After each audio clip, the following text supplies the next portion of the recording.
नमस्ते, मैं सुहानी Jamwal BA third semester दी डोगरी दी छात्र। अज्ज तुसें सारें गी बाजरे दी आटे दी पिन्नियां बनाना दस्सनी आं। सारें कोला पैह्लें मैं बाजरे दा भुन्ने दा आटा लेआ ऐ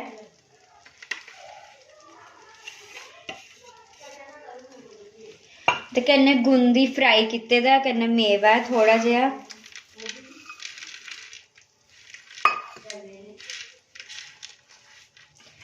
थोड़ा खोआ बी बिच फ्राई करियै मिक्स कीते दा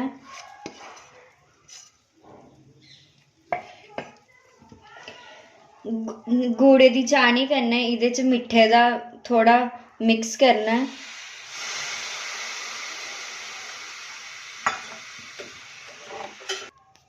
हून असें इसी गुड़े दी चानी कन्नै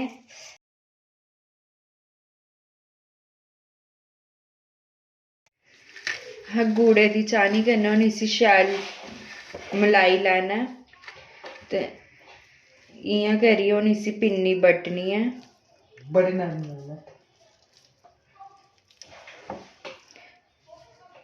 इ'यां बट्टदे जाना।